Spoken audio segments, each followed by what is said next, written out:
Near Asia, in the warm waters of the Pacific Ocean, is a group of islands called the Philippine Islands. If you wanted to visit someone living in the Philippine Islands, you would probably go first to Manila, the biggest city in the Philippines.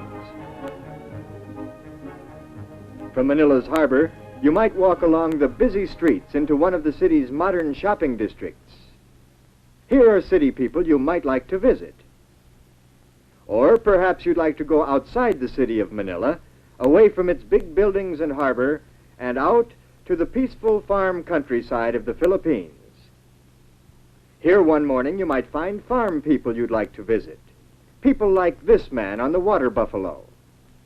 If we could spend a day with him, what do you suppose he'd tell us about the Philippines? Let's listen to him. We always get ready for work early, while the day is cool in my village.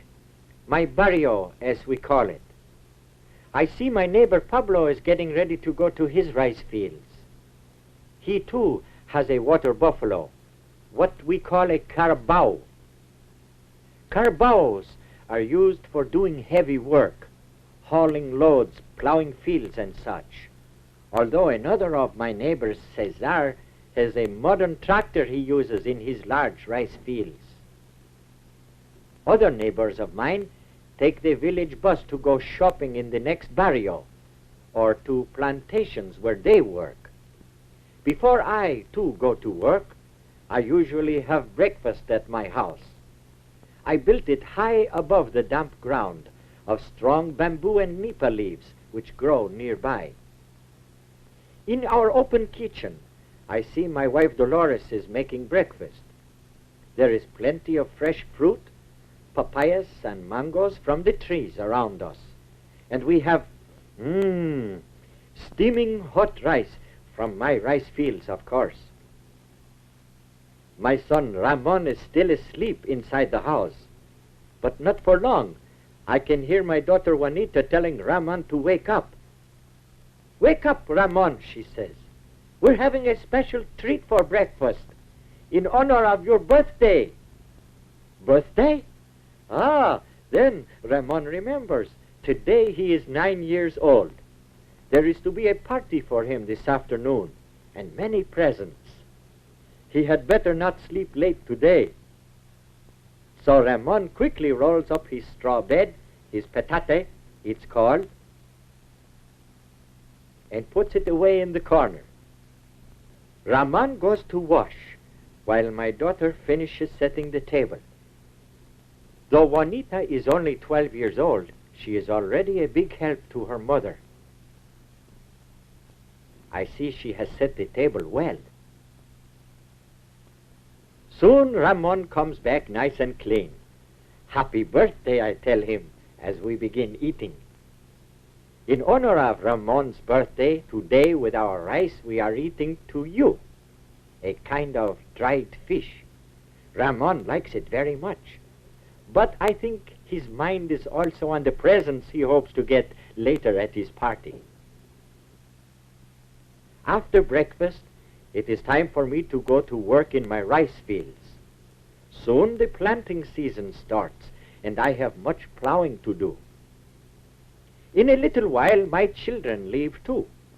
Ramon and Juanita must also start out early from our house, for the public schools they attend are a long way from home. On their way, they pass our village stores, tiendas we call them, a name handed down from the Spanish, just as Ramon and Juanita's names are also Spanish. And they pass our village church. It is old, for it was built by the Spanish missionaries many years ago. At last they come to Juanita's school, the public high school she attends with her girlfriends. Before their classes begin, they like nothing better than a game of luksong lubid, what you might call jump rope. Before his classes start, Ramon likes to play too. At his elementary school, tug of war is a favorite game. Today, Ramon is the leader of his team. Later in class, Ramon is taught many subjects. One of his favorites is geography. In the classroom, English is spoken, and it is one of the main languages we use. Today, Ramon has a question about the United States. His teacher shows him the United States on the map of North America. In the meantime, in her high school, Juanita studies many subjects too. In home economics, she learns to sew fine patterns and do fancy stitching.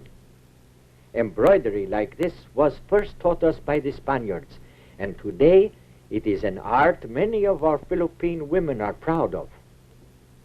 Meanwhile, my wife Dolores is finishing her shopping in our barrio. At the village stores, the tiendas, she can buy many of the things we do not make at home. Today she needs some seasoning to cook the food for Ramon's party. Then, her shopping done, my wife comes back home to start the cooking. At 12 o'clock, my children are out of school for the day. Other children will attend in the afternoon, but Ramon and Juanita now have work to do. Ramon will help me with the plowing, while Juanita comes home to help her mother. There is much to do to get ready for a party. First, Juanita sets the table. Later, she may take a turn at barbecuing the pig her mother has prepared.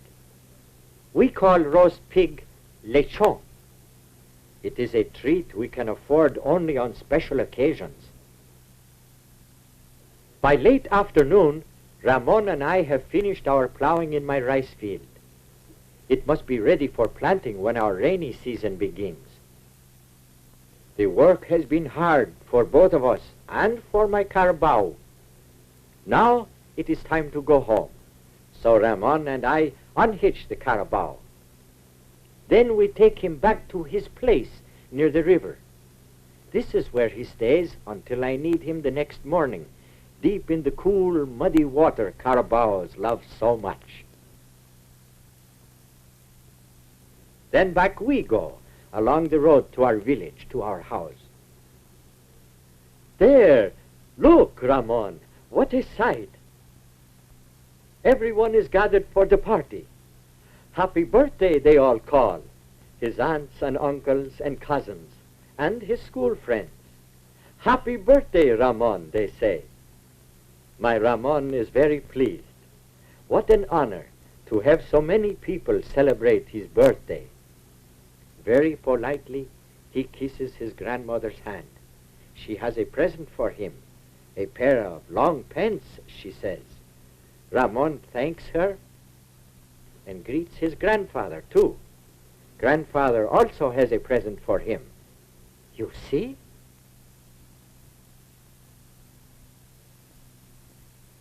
A nice new shirt he brought all the way from Manila.